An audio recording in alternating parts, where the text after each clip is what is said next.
Assalamu alaikum class. This is Mujtaba Kalward and we are studying general knowledge. अॼु जो असांजो lecture असांजो पोएं लेक्चर जो पार्ट 2 हूंदो। उन सेम लेक्चर जो सीक्वल हूंदो जंहिंमें पाण हिकु सीरीज़ शुरू कई हुईसीं जंहिंमें पाण कॉन्टिनेंट्स जे बारे में पढ़ी रहिया आहियूं। पोएं लेक्चर में पाण एशिया जे बारे में पढ़ियोसीं। एशिया जे बारे में पाण काफ़ी शयूं पढ़ियूंसीं जंहिंमें पाण इहो पढ़ियोसीं त एशिया जो एरिया घणो आहे, एशिया जी पॉपुलेशन घणी आहे, इन खां बाद एशिया जो वॾे में वॾो मुल्क, नंढे में नंढो मुल्क, एशिया में लैंडलॉक्ड कंट्रीज़ कहिड़ा आहिनि, एशिया जो वॾे में वॾो शहर in terms of population, in terms of area, countries जे बारे में पढ़ियोसीं ऐं इन खां अलावा डिफरेंट शयूं पाण एशिया जे बारे में पढ़ियूंसीं। घणा काफ़ी सारा फैक्ट्स हुआ जेके पंहिंजे लाइ काफ़ी स्टूडेंट्स लाइ नवां हूंदा, उहे पाण उन लेक्चर में पढ़िया हुआसीं। अॼु जो असांजो जेको ही लेक्चर आहे उन जो पहिरियों पार्ट उन एशिया कॉन्टिनेंट जो पार्ट 2 हूंदो, उन जो सीक्वल हूंदो ऐं इन खां बाद पाण कॉन्टिनेंट अफ्रीका जे बारे में बि कुझु पढ़ंदासीं। अचो त हलूं था अॼु जे लेक्चर जी तरफ़। पंहिंजो जेको आख़िरी पॉइंट हो पोएं लेक्चर जो उन में पाण पढ़ियोसीं त स्मॉलेस्ट आइलैंड एशिया में कहिड़ो आहे। इहो मां थोरो रिमाइंड कराईंदो हलां त स्मॉलेस्ट आइलैंड एशिया जो इहो मालदीव्स आहे, जेको बज़ाते ख़ुदि हिकु कंट्री बि आहे। अचो त इन खां अॻिते हलूं था। पाण अॼु पढ़ूं था पहिरियों पॉइंट जेको आहे पंहिंजो अॼु जे लेक्चर जो त एशिया जो लॉन्गेस्ट रिवर कहिड़ो आहे।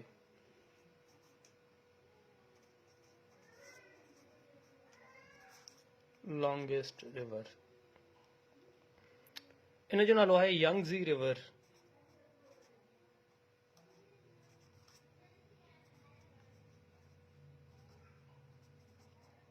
ऐं हीउ रिवर चाइना में फ्लो करे थो।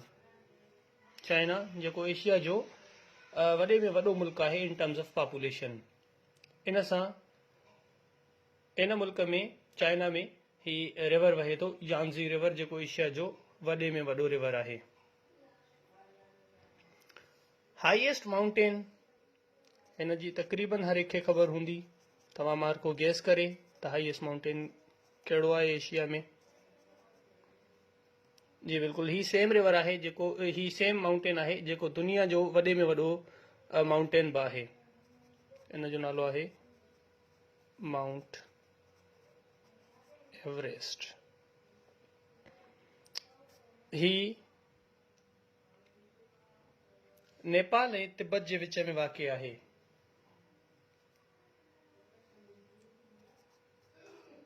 नेपाल प्लस तिब्बत। तिब्बत ही ऑटोनॉमस रीजन आहे चाइना जो। तिब्बत जो तालुक़ चाइना सां आहे। इन तिब्बत जे हेड खे दलाई लामा सॾिबो आहे। इन्हनि आज़ादी जी बि कोशिशि कई हुई पर चाइना इन्हनि खे आज़ादु कोन कयो, इन ते पंहिंजो असरु क़ाइमु रखियो। इन खां बाद ही दलाई लामा जवाहरलाल नेहरू जे दौर में जवाहरलाल नेहरू खां हेल्प बि तलब करणु आयो हो, मदद तलब करणु आयो हो, तव्हां असांजी मदद करियो त असां चाइना खां आज़ादी हासिलु करियूं। पर जवाहरलाल नेहरू हिनखे जवाबु ॾेई छॾियो क्लियरली त असां चाइना सां कोई बि हिन वक़्तु वॾो करणु अफोर्ड नथा करे सघूं। उन वक़्तु इंडिया खे आज़ादी खे तक़रीबन कोई 10 साल मुंहिंजे ख़्याल में गुज़रिया हूंदा। 10 सालनि जे अंदरि उन दौरान उन अरसे में Dalai Lama Indian prime minister Jawaharlal Nehru खां हेल्प घुरण आयो त असांजी मदद करियो त असां आज़ाद ऐं ख़ुदमुख्तार रियासत बणिजी वञूं ऐं चाइना खां आज़ादी हासिलु करियूं। पर जेको इन रिक्वेस्ट खे Jawaharlal Nehru Indian prime minister at that time decline करे छॾियो हो। इन खां बाद इन रीजन खे वठी करे इंडिया ऐं चाइना जी हिकु जंग बि थी हुई जंहिंखे पाण वॉर ऑफ 1962 सॾींदा आहियूं। उन में बहरहाल जेके मक़ासिद हुआ चाइना जा, उहे चाइना पंहिंजा मक़ासिद हासिल करे वरिता हुआ। एशिया में लोवेस्ट पॉइंट कहिड़ो आहे। लोवेस्ट पॉइंट इन एशिया, इन जो अगरि जवाबु ॾिसूं त ही आहे Dead Sea. Dead Sea Asia जो लोएस्ट पॉइंट आहे। अगरि हिन जी एग्ज़ैक्ट लोकेशन ॾिठी वञे त ही इसराइल प्लस जॉर्डन इन्हनि जे दरमियान वाक़िअ आहे डेड सी।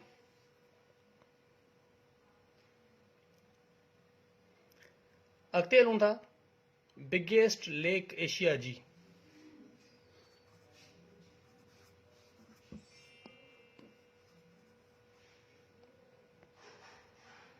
हीअ आहे कैस्पियन सी। बेसिकली ही सी न आहे, ही लेक ही आहे। लेक ऐं सी में कंफ्यूज थियण जी ज़रूरत न आहे। इन जे नाले में सिर्फ़ु सी अचे थो, पर ही सी न आहे, ही लेक ही आहे। ही एतिरी वॾी आहे जो इनखे सी सॾियो वेंदो आहे। हाणे इहो केतिरी वॾी आहे इन जो अंदाज़ो लॻाइण लाइ ही पॉइंट हिकिड़ो अहम किरदारु अदा कंदो त ही सिर्फ़ु 5 मुल्क हिन लेक खे शेयर कनि था, जंहिंमें रशिया,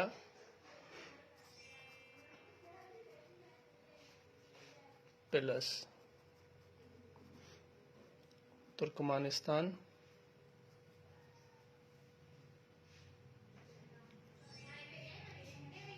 कज़ाकिस्तान, आज़रबाईजान ऐं ईरान।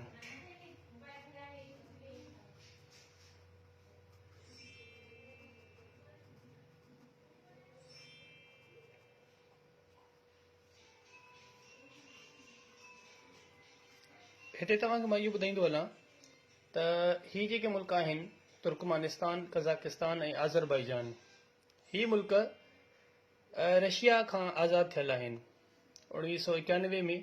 जॾहिं 1991 खां बाद पहिरें USSR हूंदो हो रशिया। 1917 में रशिया में कम्युनिस्ट रेवोल्यूशन आयो। उन कम्युनिस्ट रेवोल्यूशन जे नतीजे में उते कम्युनिज़म जी बुनियाद विधी वई ऐं रशिया खे कम्युनिस्ट कंट्री डिक्लेयर कयो वियो, जंहिंजी बुनियाद लेनिन विधी।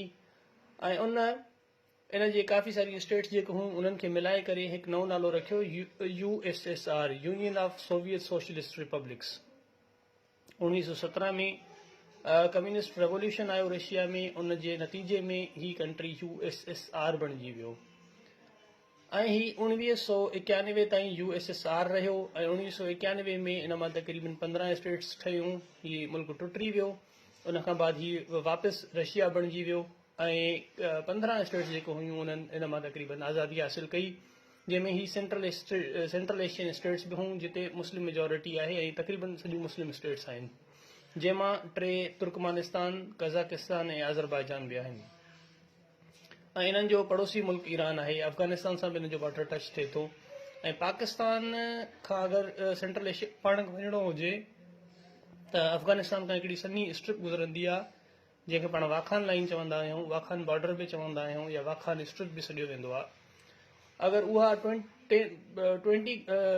खां 20 किलोमीटर्स जी जेको आहे उहा लाइन आहे टोटल, अगरि उहा पाण सिर्फ़ु क्रॉस कयूं था त पाण सेंट्रल एशिया पहुची सघूं था। पाकिस्तान खे एतिरो सेंट्रल एशिया सवलो आहे। हलूं था नेक्स्ट पॉइंट तरफ़, लॉन्गेस्ट डेजर्ट एशिया जो।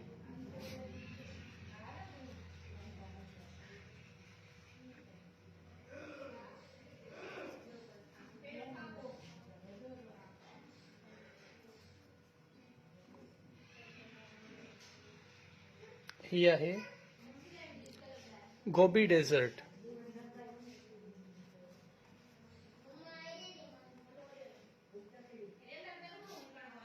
ही नॉर्दर्न चाइना ऐं साउदर्न मंगोलिया जे विच में आहे। China plus Mongolia.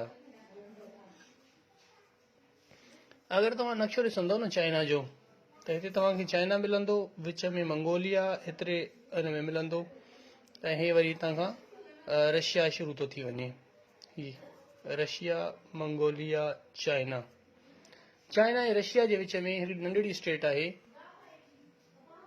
जंहिंखे मंगोलिया सॾियो वेंदो। मंगोल्स वॾा मशहूरु आहिनि, काफ़ी हिकिड़ो तुर्की ड्रामो मशहूरु थियो अर्तगल गाज़ी, उन में मंगोलनि जो ज़िक्र कयो वियो हुयो त कीअं उन्हनि पूरी दुनिया ते पंहिंजी दहशत फैलाए छॾी ऐं कीअं जेको आहे त काफ़ी सारे एरियाज़ ते कब्ज़ो कयो ऐं केतिरी उन्हनि जी ख़तरनाक फ़ौज ऐं केतिरी वॾी फ़ौज उन्हनि जी हूंदी हुई। त उहे ई बिल्कुलु मंगोल्स आहिनि। उन्हनि मंगोलनि जी ही सरज़मीन आहे, धरती आहे, जंहिंखे मंगोलिया सॾियो वञे थो। अॼु बि ही दुनिया में वाक़ई आहे जेका चाइना ऐं रशिया जे विच में आहे। ही हिकु लैंड लॉक्ड कंट्री आहे जंहिंखे कोई बॉर्डर नथो लॻे, कोई सामूंडी बॉर्डर नथो लॻे। लैंड बॉर्डर सिर्फ़ु 2 ई टच थियनि था, हिकिड़ो चाइना आहे ऐं ॿियो रशिया आहे। इहो आहे असांजा एशिया जे बारे में फैक्ट्स। अचो त हलूं था अॼु जे नेक्स्ट टॉपिक तरफ़ जेको आहे फैक्ट्स अबाउट कॉन्टिनेंट अफ्रीका। हलूं था पार्ट 2 तरफ़।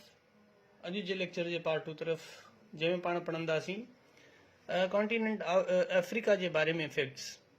अचो त हिन जी डायरेक्शन ॾिसूं था। सभ खां पहिरीं त अफ्रीका जी डायरेक्शन कहिड़ी आहे, इन जे जेको इर्द गिर्द आहिनि उहो छा छा आहे। अगरि अफ्रीका जे वेस्ट जी ॻाल्हि कई वञे, डायरेक्शंस,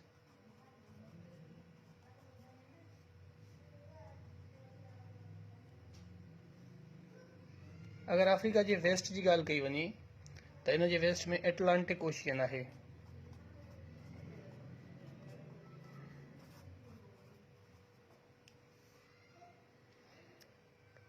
अगर इन जे नॉर्थ जी ॻाल्हि कई वञे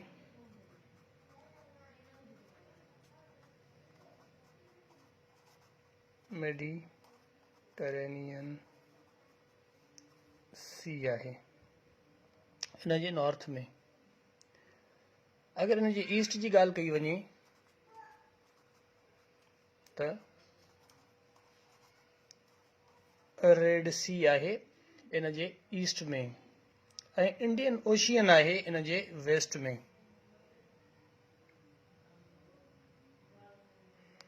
इंडियन ओशियन इन जे साउथ में आहे, सॉरी।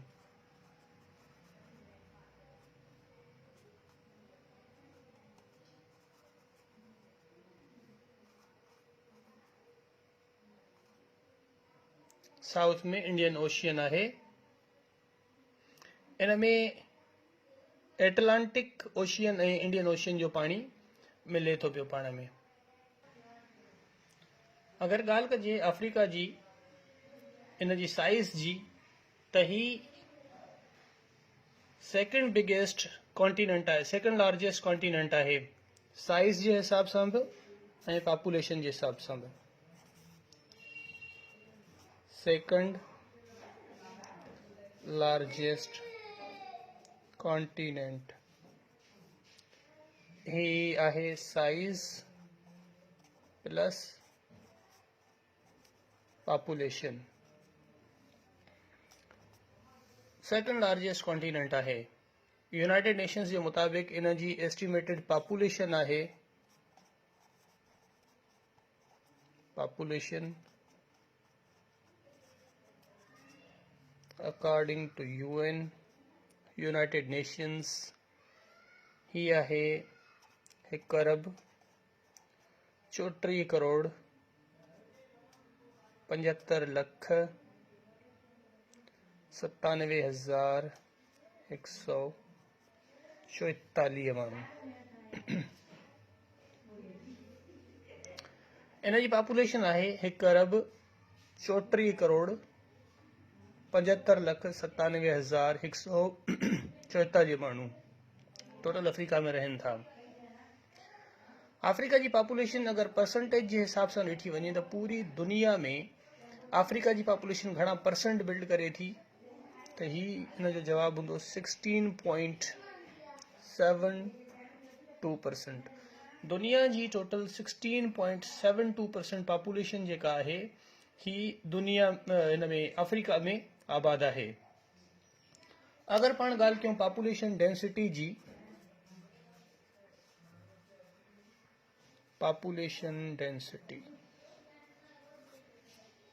तो ही आहे 45%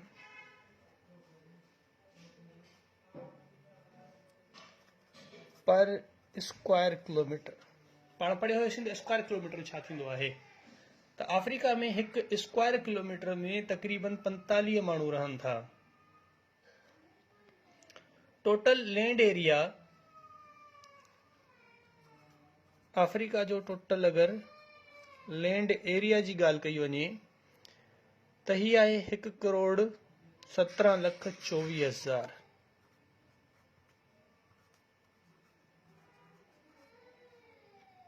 माइल्स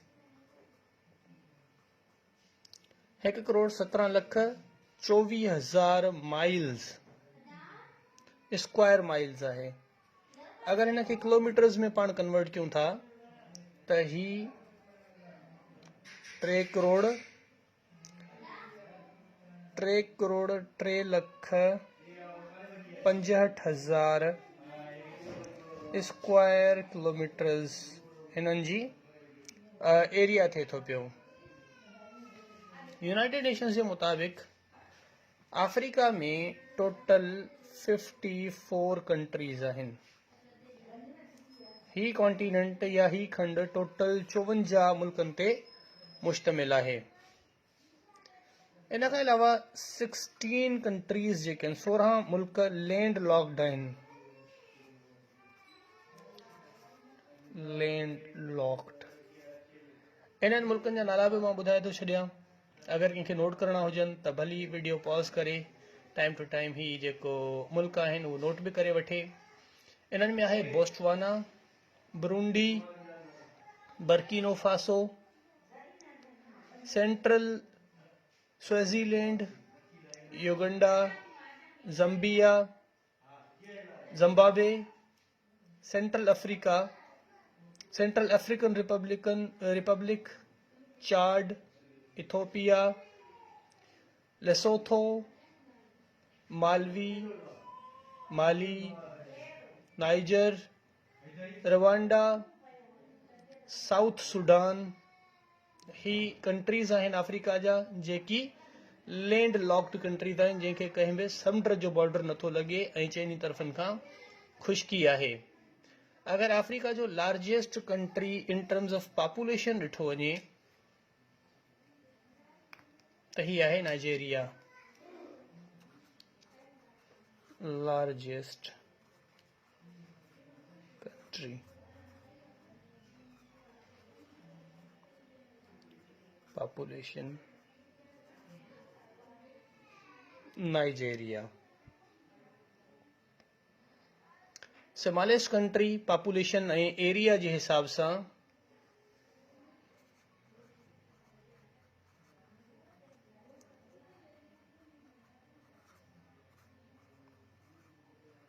एरिया प्लस पॉपुलेशन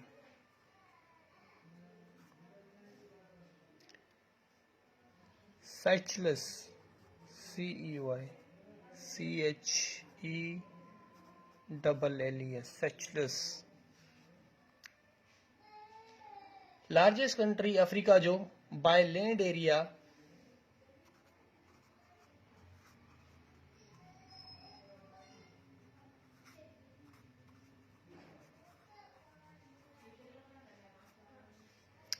पाण पॉपुलेशन जे हिसाब सां लार्जेस्ट कंट्री पढ़ियोसीं ही नाइजेरिया आहे।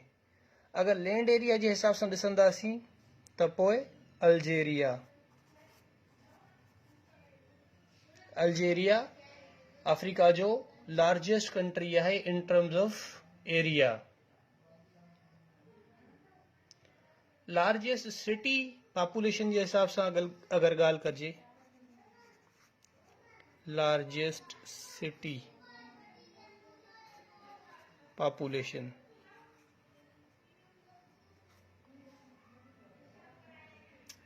हे आहे लेगोस जेको नाइजेरिया सां ताल्लुक़ थो रखे। नाइजेरियन सिटी आहे जेको पॉपुलेशन जे हिसाब सां अफ्रीका जो सभ खां वॾो कंट्री आहे। अगर स्मॉलेस्ट ॾिसूं, smallest city in terms of population त ही आहे डिसक जेको इजिप्ट में आहे, DISUQ इजिप्ट। मिस्र में ही शहर वाक़ आहे। अगर लार्जेस्ट आइलैंड ॾिसूं अफ्रीका जो, लार्जेस्ट आइलैंड ही आहे मडागास्कर।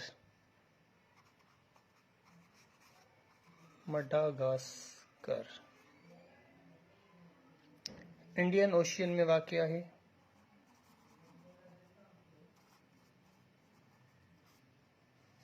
ही हो असांजो अॼु जो लेक्चर। अगर इन लेक्चर मां काई भी शइ तव्हांखे सम्झ में नाहे आई या कंहिं भी शइ में कंफ्यूजन आहे, कोई भी सवाल आहे, तव्हां मूंखां पुछी सघो था। Thank U.